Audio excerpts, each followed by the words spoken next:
and we are in San Antonio, Texas this morning, and yeah, we love to come teach you guys about wildlife. I'm sure you guys know by now that one of the lands here in Texas is privately owned, so the people are the ones who own the land, private land, are really responsible for keep their land. With wildlife like that, we've got to make sure that we're taking care of the land and not cutting down certain homes on trees, and keeping, if we have trees on our land, keeping those clean so that bats have somewhere great to live. So we love to teach you guys about wildlife because we love wildlife, and we want you guys to love it too. So I'm going to check for open minutes again, see if you guys are with us yet. Okay, well, we'll check in here in a little bit with you guys. For those interactive sites that we have called on, I'm sure you guys know the process here, but we'll call on your school, and at that point, you can unmute teachers once we've called on your school, and students are going to ask you guys questions. So if you know the answer, please raise your hand so your teacher can choose one of you guys for us. And then whenever you answer, please just make sure you're loud and clear in a nice, loud, clear speaking voice, and we should hear you just fine. So with that, I'm going to switch over to Diane, and she is going to introduce herself and talk about bats for you guys today. So let's switch down here. Hi, everybody. I'm Diane Odegaard, and I work for Bat Conservation International here in Austin, Texas. And BCI, as we're often known, is in business as a nonprofit to protect bats in the places where bats live all over the world. And we do that in lots of ways. We do it in a way that allows us to help other people to learn how to protect bats. And sometimes that's bat biologists in countries in Africa, and sometimes it's all about just talking to school kids, just like you. So let's get started. Bats are a really interesting group of mammals. They're mammals just like us. Let's just talk for a second about what bats really are. So bats belong to the mammalian order Chiroptera, and that means in Greek hand wing. There are over 1,300 species of bats in the world. Bats live all over the planet, and they eat a lot of different types of food. The only places they don't live are the very coldest Arctic regions and some of the very, very driest desert regions. They all fly. They are the only mammal that can fly, and most bats echolocate. So, who can tell me what somebody from Blair, tell me what a myth is. What does it mean when we say something is a myth? We have a student from Blair.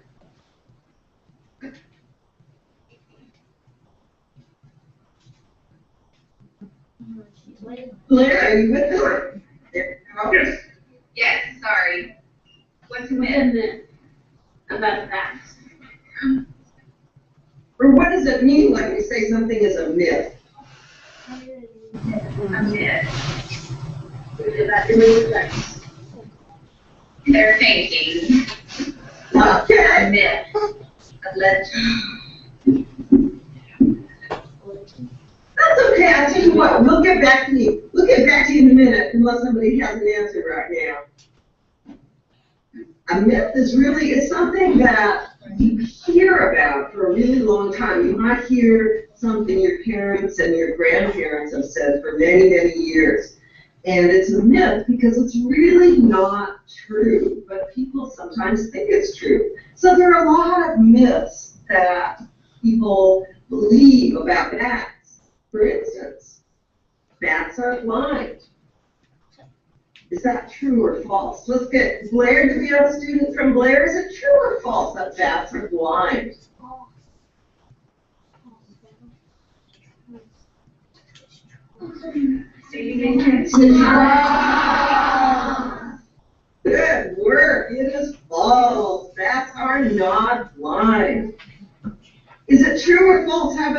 from Axtel. Are bats like flying mice? Oh,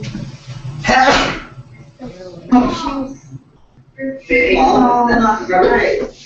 Very good. Bats are not flying mice. They're not rodents, and they're not very closely related to rodents. In fact, they're more closely related to humans, to us, than they are to mice and rats. Not rodents. So, let's get in your hair. Back to Blair. Yes. Oh,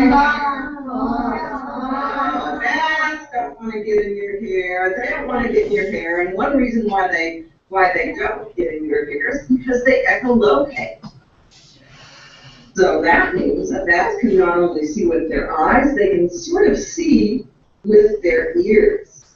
So can I have a student from Axtel give me a very brief explanation of what echolocation is? Student from Axtel.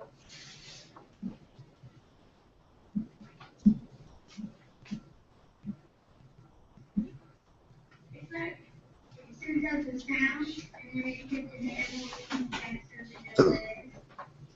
That's exactly right. So yeah, that's why they hunt that way. They can hunt for the insects that they are trying to catch and eat. They can also navigate with echolocation. So that's why they don't get in your hair, because your hair and your body is just an instruction to them. So they know that they don't want to fly into you or your hair.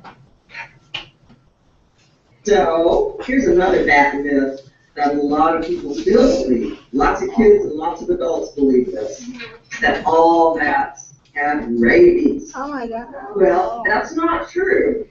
In fact, bats, for the most part, don't get rabies very often. The vast majority of bats will never get rabies. When they do get rabies, they die from it, and they don't pass it on to people or other animals. But if you just are careful to never, ever pick up a bat on the ground, never try to handle bats that are close enough or that are on the ground and will let you handle them. And if you don't try to handle bats, your chances of getting rabies from a bat are very, very small. Was the name of the mammalian order where bats reside. Chiroptera means hand, wing. And look at the skeleton. You can see that their wings are made up of long finger bones that are really very similar to human bones. Just they're really, really long fingers. So if that human skeleton had all those finger bones like bats, our fingers would be touching the floor, which would look very strange. So what do bats look like? Well, they look like all kinds of different things. They look like different animals. They come in different colors. They can have beautiful colors like golden wings, like this yellow-winged bat from Africa. They can be sort of white and have long, funny ears like this one. They can look like this with a lovely hairdo that apparently attracts the ladies. And this one of my very favorites. This is a Texas bat that lives in West Texas in rocky cliffs and crevices, and it has black and white spots. It's a beautiful little bat. It has really big ears, so you know that this is an echolocating bat. The bats have beautiful red fur, like this eastern red bat, and roost in foliage. So I'm going to show you a bat right now that is a Texas bat, and it's in many, many states in about the southern middle to the lower United States, and it's called the Mexican free-tailed bat. And this bat actually eats so many insects that it's really important to agriculture in Texas and across the southern United States because they eat a lot of crop pests. So let me put my gloves on real quick and I'll get this Mexican free-tailed bat out. This is the hero bat that lives in caves and under bridges in central Texas. And eats almost almost its own body weight. Every night it loves that we get a good close-up of this beautiful Mexican free-tailed bat. See, we can't get this bat to eat some mealworms, which is what we feed them in captivity. Whoops. I'm going to drop mealworms all over here. There's a mealworm, just in case you wondered what they look like. This is what we feed bats that we have in captivity, and they like them. Oh, yeah. You hold it while it gets blood, guts, and stuff all over you. Sorry. Oh, it's got a glove. Ooh. Get a little closer.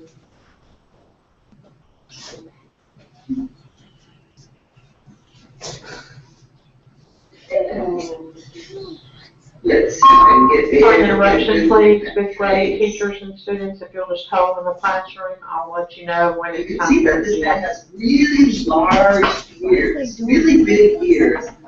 And so this bat is a really great echolocator.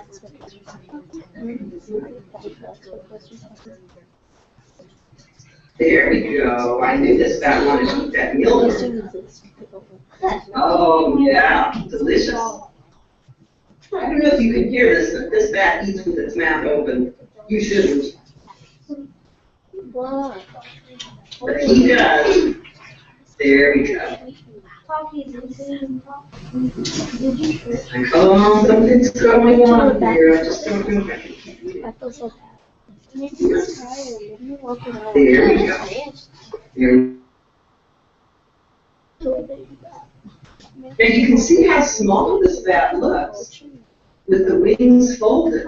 So most people will see this little bat in my hand with the wings folded, and they'll ask me, is this a baby? And you know what? This is not a baby bat. This is an adult. Bats are much smaller than people realize. But if you saw this bat flying, this bat has long, narrow wings and flies really, really fast. It can fly as fast as 60 miles an hour with its tailwind. And they go a long distance every night to the agricultural fields to eat the big moths that are crop pests. And they also, at least most of them, migrate to Mexico in the wintertime and then come back in the spring. So they're really strong, fast flyers, and they can fly as high as 2 miles. And this bat is called the Mexican free-tailed bat because of this. You see that bat's tail, and even though bats are not like mice or rats, we have to admit that they have a little tail that looks kind of like a mouse tail. And that's where this bat gets its common name. It's a free-tailed bat. So the tail kind of, instead of being completely covered by this tail membrane like a lot of bats, has a free tail. It's so cute. So small. Let's open the wings. Just see if we can show you those beautiful fingers, sort of the hand that makes up this bat's wing. Look at that. You can see that the wing encloses the arm and the fingers, and then that little appendage there with the claw there on the bottom of the screen is the bat's thumb. And the bat's wing has blood vessels and muscle and nerve fibers, and controls the temperature of the bat's body. They're very, very important and beautiful, I think. All right. Thank you so much. Put you back. Put you back and get you out in a little while. I brought another Mexican free-tailed bat with me that I'm going to show you a little later. And that bat had kind of a different kind of tail membrane. You think it was something that happened when the bat was born. And he really doesn't have a free tail, so I'll show you that one in a little while. It needs a mix. So bats can look like different animals. They have lots of different colors. They can be very, very small, like this bat. This is the smallest bat in the world. And it is maybe even the smallest mammal in the world. It's called a bumblebee bat, and it lives in Thailand. It's an endangered bat. Many bats are. Fourth and fifth grade teachers, please listen to the announcement. Now, some bats. If you have any students whose parents do not want them to attend the program at all, please have them come to the front lobby at this time. If their parents do not want them to be in there at all, they need to come sit at the front. If they do not have a permission form, please have them separate from your others, and they need to sit on the back wall of the gym. They just can't get close to the animals. Fourth grade, if you would start making your way to the gym at this time, thank you. That's right. Some bats eat fruit. That's exactly right. They have reverse diets though, and they eat a lot of different things. But about 30% of the bats in the world are fruit-eating bats. Like this. Now, bats eat insects. 70% of bats in the world are insect-eating bats. And they eat insects that are really important. They can be crop pests, they can be forest pests. So the fact that they eat those bugs is really important. Now, some bats actually eat things like centipedes. That's an insect too. But this is a ground insect. And this bat actually flies down the ground and picks up this insect, which is poisonous. That's a sting. And it's immune to the sting of the centipede.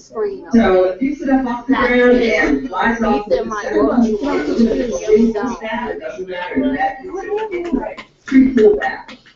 Here's a little pretty bat. And they eat a lot of fruits that turn out to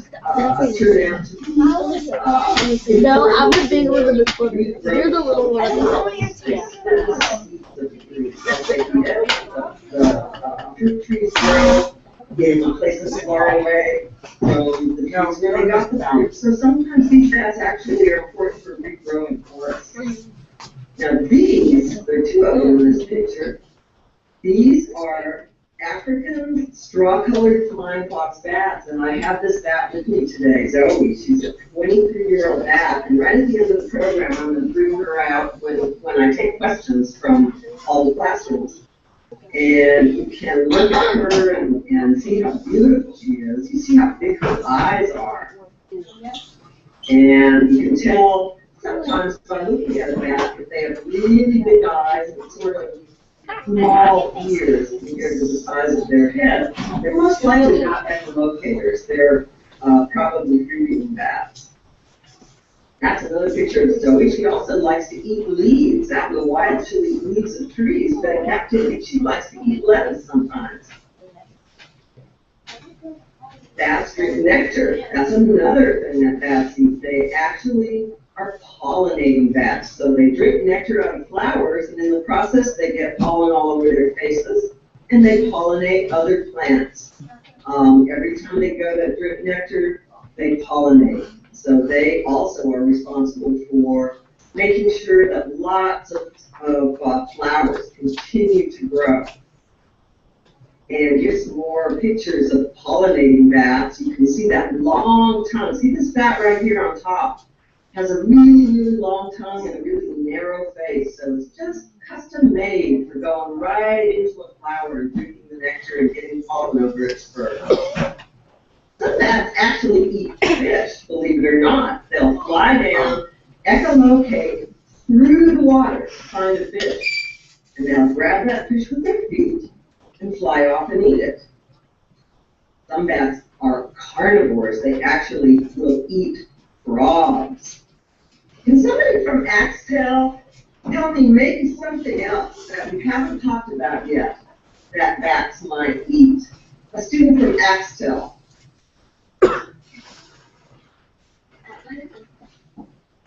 Very good. That's what I was looking for. Some bats actually eat or drink blood. And that's another myth, isn't it? That all bats are vampires. Well, I'll tell you what. Who remembers? Somebody from Blair. Who remembers how many bats, like how many species of bats I said there were in the whole world? Does anybody from Blair remember that record? Excellent. You guys are really good. That's exactly right. About 1,300 species. Let me have a guess, unless you maybe know, a student from Axtell. How many of those species do you think are blood-drinking bats or vampire bats? 20. Interruption, please. I need fifth grade teachers and students to line up and go to the gym at this time. Fifth grade teachers and students line up and go to the gym. I don't want to.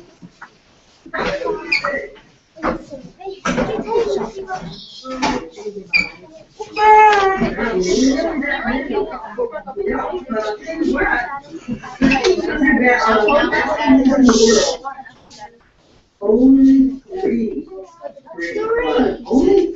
out of 1,300 are bats that live on the line.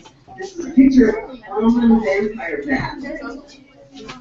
And one thing that's interesting about these bats is that they will sneak up to animals, mostly birds, and so they have to be able to move really fast and really quickly and be very almost athletic on the ground, because they'll sneak up to a sleeping bird or mammal, and they'll make a little cut in that animal's foot usually, and they will drop a few drops of blood. Now they don't. And so one of these other people is missing a dollar. So I took a dollar off someone Actually else's. laugh at very much like cats.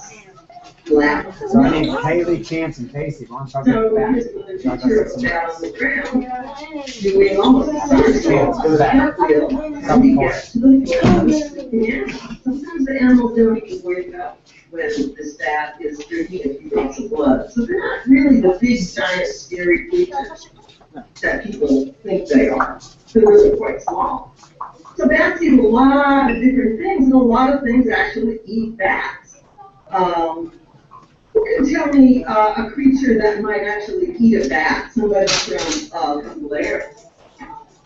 What creature might want to eat a bat?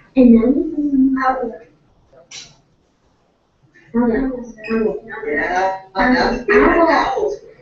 Owls will eat bats. That's exactly right. Owls, that's the very first one that comes up. Owls and hawks will eat bats. Raccoons will eat bats. And skunks. Really, a lot of different animals. You see a snake, too, on that branch right there.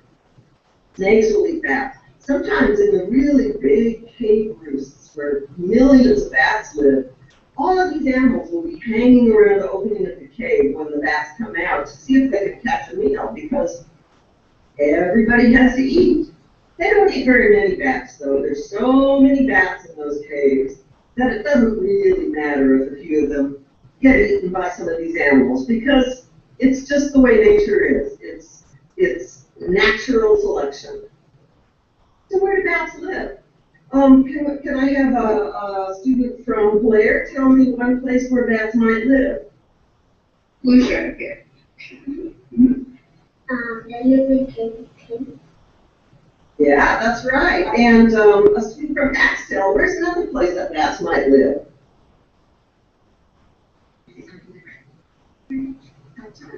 British. That's right. Very good. You guys are so smart. You guys are all really smart. You're giving so many right answers. So yeah, there we go. Caves. And that's a look from inside Bracken Cave near San Antonio of bats flying out at dusk. Millions of bats flying out to go out and feed on insects. And actually bats live in different places in forests too. They live sometimes behind the bark of trees. They can live in the leaves of trees, and they can even live in hollow trees in forests. So it's really important, if you own land, if your parents or grandparents or aunts and uncles own some land in Texas or any place where you are, it's really important to make sure you leave some trees in forested areas, because not only bats, but lots of other animals rely on trees for their homes. This is a bat that roosts in palm trees. It roosts in the dead fronds of palm trees. It's a Texas bat. It's a bat that is in the far south of the United States because it likes a warm climate, and of course palm trees don't grow just everywhere. This is a bat that lives in forests. It's a hoary bat, And it can roost in palm trees and curl up and look just like a pine cone. And these are forest bats in Costa Rica. They're little tent-making bats, little tiny white bats that get under big leaves and make a little cut in the spine so that the leaf kind of falls over them and acts like a rain, like an umbrella. And there's the bridge bats. Look on the right there, you can see a close-up of all the little Mexican free-tail faces looking out from under the bridge. And they can live in buildings. Sometimes that's okay if they're in an abandoned building. Sometimes people think that's just fine, and they like to come and watch them fly out at night, just like people do at the Congress Avenue Bridge in Austin or even Bracken Cave. And sometimes they live in barns or attics. These are those little bats that eat the scorpions and centipedes. And they can live in bat houses. So it's important sometimes to actually give bats places to live, because bats lose their habitat. And it's a really big problem for bats. It's a big cause of mortality for bats when they lose their natural habitat. So who can tell me, let's see, are we at Blair? Someone from Blair. What do you call bat babies? You know, kittens are called kittens. What's a bat baby called?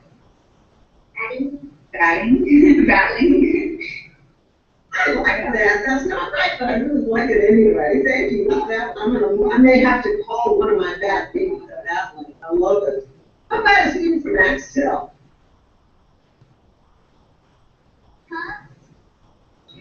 Oh, I like that too. I like it. But you know what? They're called pups. Bat babies are called pups. Let me just ask. I haven't joined us yet. Has Yes. Yes. Yes, we're here. You guys are fine. All right, great.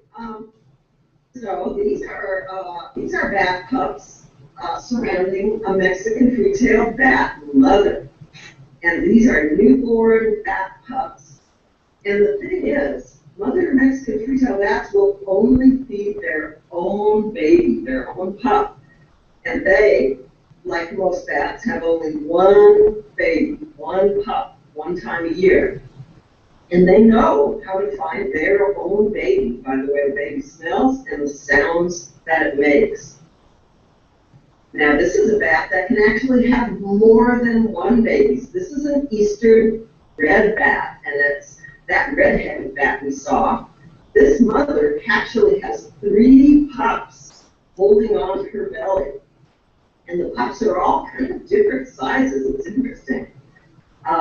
So they can have, one time a year, they can have as many as 4 pups, sometimes even 5, but that's kind of unusual. So what kinds of things can hurt bats? Can I have a student from Oak Meadows answer that question? What sorts of things can harm bats and bat colonies? Okay, a snake. Well, that's Got to talk a little about it, Well, guys. that's true.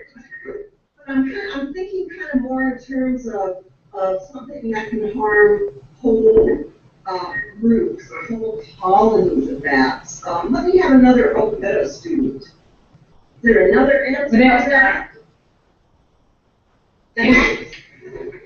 What? Lights. Well, no, that's an interesting answer. Sometimes lights can, it doesn't kill bats though. Sometimes lights can cause bats, if they're really bright, to move to different locations, which is kind of a form of habitat loss. So that's actually a good answer. Sometimes lights are okay if they're not shining on roosts of bats, but that's a really good answer. Bats do need our help, and these are some of the things that are really problems for bats in our world right now. Loss of habitat is one thing. So that can mean cutting down all the trees in the forest. That's one type of habitat loss. It can mean disturbing bats in a cave when they're hibernating. waking them up so that they have to use energy that they reserved to hibernate a whole winter. A couple of newer threats to bats are wind turbines. Wind turbines are killing a lot of bats right now. It's really frightening because millions of bats are being killed at wind turbine sites, and we're hoping that we can find solutions along with energy companies to limit that mortality from wind turbines. Another thing that's a terrible thing, and this picture is illustrating white nose syndrome, which is a fungus that's killing bats hibernating in caves, and it's killed at least 6 to 7 million bats since 2007. And we're trying to find answers to solve this problem, but we haven't solved the problem yet. So there are a lot of things that can go wrong for bats, and it's really important to help protect them.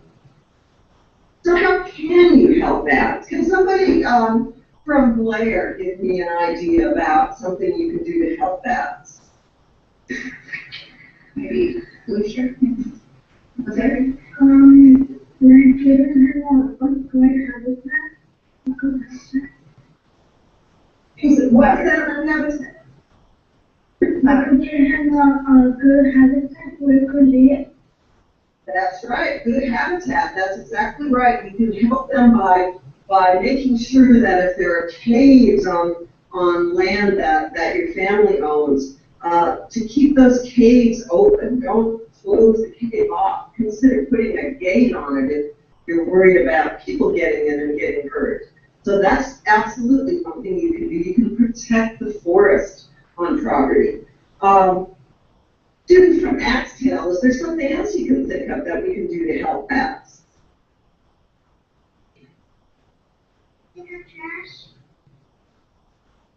Yeah, that might help. I'm not sure that would have a specific benefit for bats, although it would certainly benefit a lot of other creatures and humans. So it's a very good thing to do. How about someone from Oak Meadows? Give me another suggestion for how to help bats.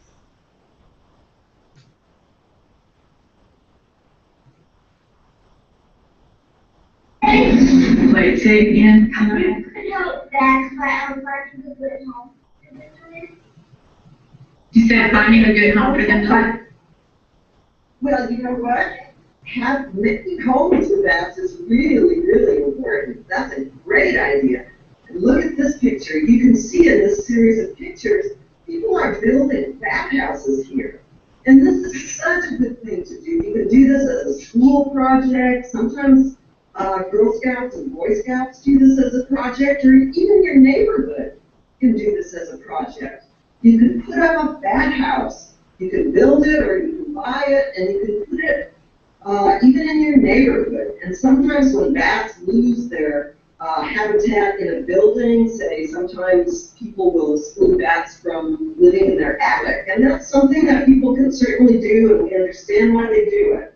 It's a good idea to give them someplace else to live when they do that. And bat houses are a great way to give them a place to live. And it's also a way to work on a project with other people. It bonds people together and it creates homes for wildlife. One thing that I think is important to do is to talk to your friends and neighbors about how incredibly awesome bats really are and how they're really not dangerous as long as you don't ever try to handle them. You can talk about the benefits to people, all of the insects that the bats eat, and the fact that they're really good neighbors. And in fact, quite beautiful, at least in my opinion. Here's a beautiful little Mexican free-tailed bat. And here's some Mexican free-tailed bats in a habitat at my wildlife rehabilitation facility. My husband and I are bat rehabilitators. And what that means is that we are permitted by the state, Texas Parks and Wildlife Department, to take care of injured and orphaned bats. So they come in and they live in a nice habitat with other bats, and if we can release them, then we do that, and they can fly off and be in the wild again. But it's important for people to understand how good and important they are. So here are some kids looking at a big brown bat. This is actually up in Michigan. And they're so excited about seeing this bat. And those kids are going to go off and tell all their friends how much fun that was and how awesome that bat was. You can also join organizations like ours, like Bat Conservation International, because the money that people give to BCI when they get a yearly membership goes to all of the programs that we work on. It goes to finding solutions for white nose syndrome and for wind energy deaths of bats. So that's something else that you can do. And this is a beautiful bat that is actually an albino Mexican free-tailed bat. So I'm going to now take some questions from all of the classrooms, and while I do that, I'm going to get Zoe, the beautiful flying fox bat that I brought out, and you can look at her while you're asking questions. Okay, there we go. So let's go ahead and start with Blair. Any questions about bats? Any kinds of bats while I get Zoe out? Wow. Why do only bats come out at night? Well, that's a great question. Do you know what the term for that is? Can you tell me what the word is to describe an animal that only comes out at night? You just remember I told you about the thing earlier? Nocturnal. Very good, that's right. These animals are nocturnal. They come out only at night because they have adapted to feed on night flying insects. And that's why, one of the reasons why they're so important to humans, because they're one of the only animals that feeds on night flying insect pests. Good question. Let's get another question from Blair. I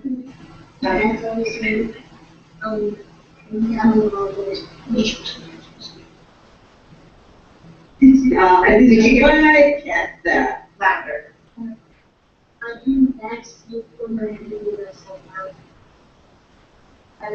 Oh, why did they hang upside down? Well, and look, while I'm answering that question, I'm going to show you this beautiful flying fox bat named Zoe. Here she is. Look at her size. Look at how big she is compared to that Mexican free-tailed bat.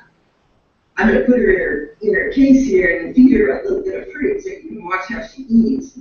And the answer to that question, why do they hang upside down? Well, they do that partly because they have been adapted. Their body has adaptations that allow them to do that. For instance, they have specialized tendons in their feet that allow them to hang on without even thinking about it. Their feet kind of lock into place. And when they do that, they can go to sleep and not worry about falling off of the place where they're hanging.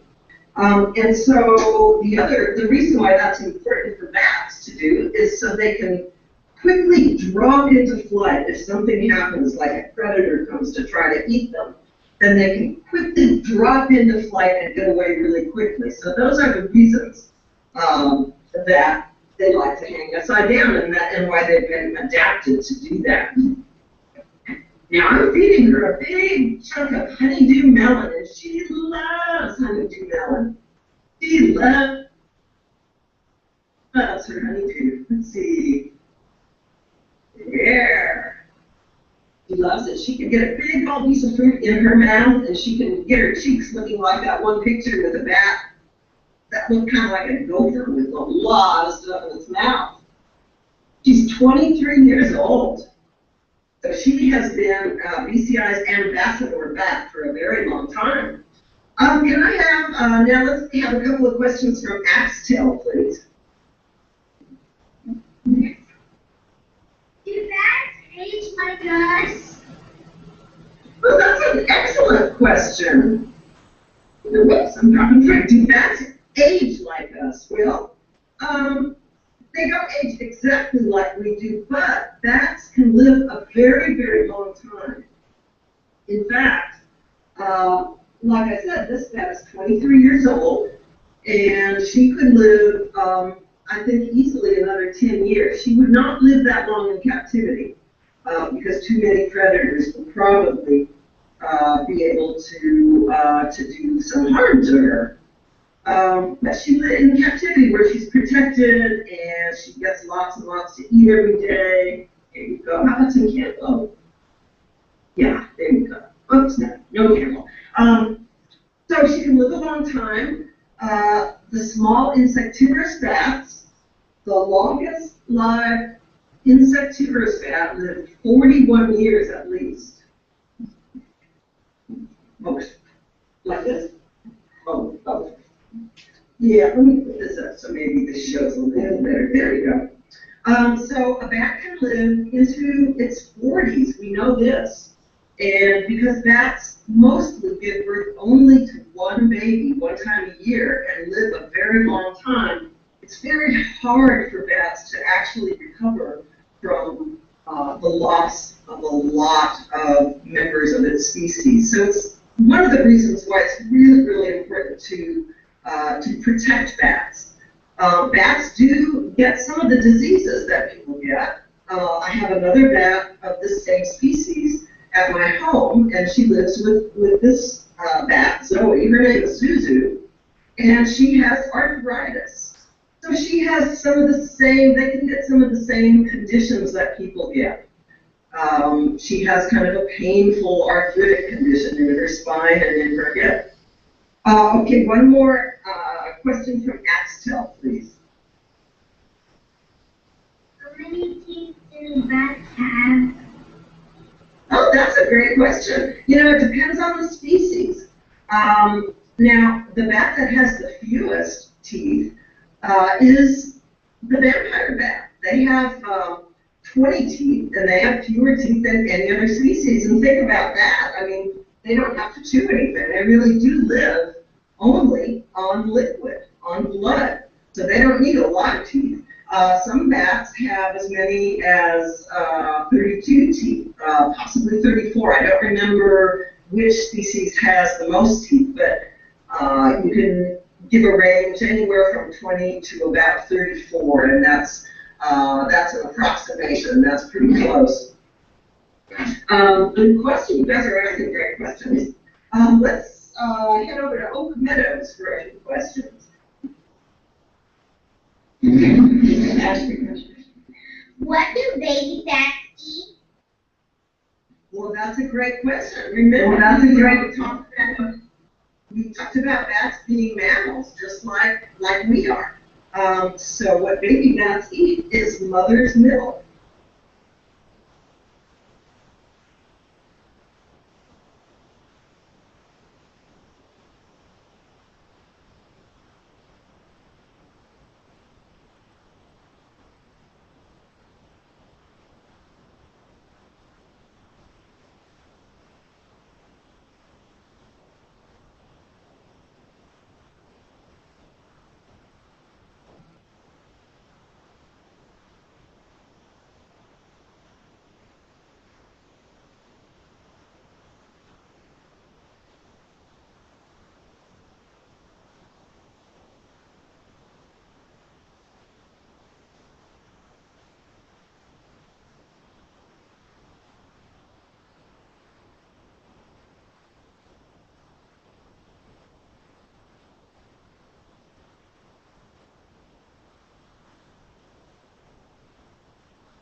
Miss Kathy, can you come up front, please, Miss Kathy?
This meeting has ended due to lack of activity.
Okay, listen up. Now y'all get your things together.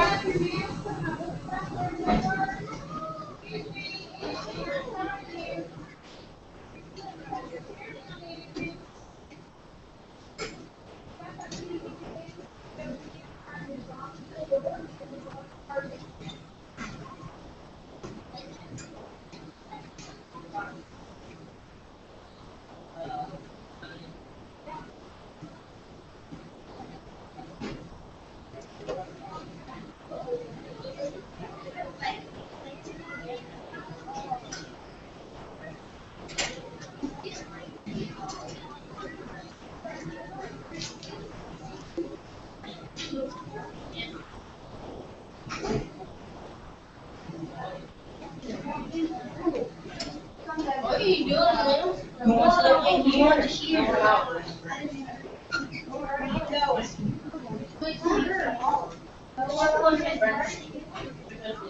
Y'all are going to garbage. Miss Garbage, can I see Kevin? Because he's still working on his, Wookie coaster. Okay.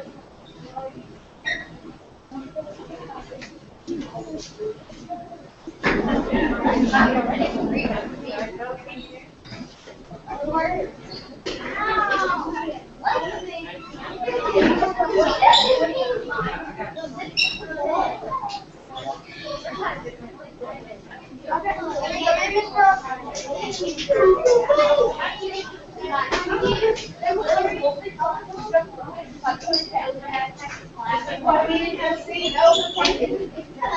Joanne, have you seen? Hi, Ron.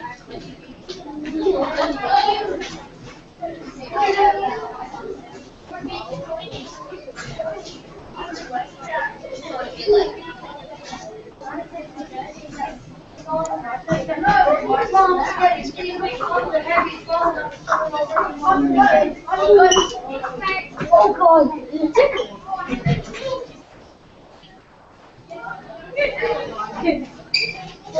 how should I know who asked her? Oh, that's true. Isn't that girl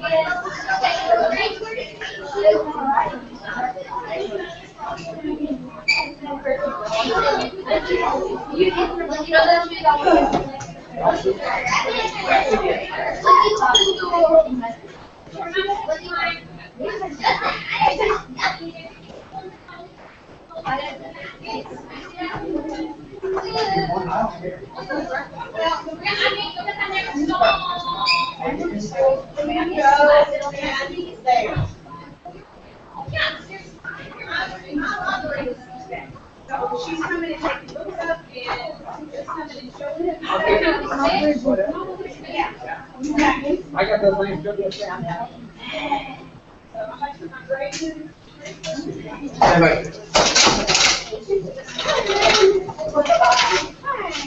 Bye-bye.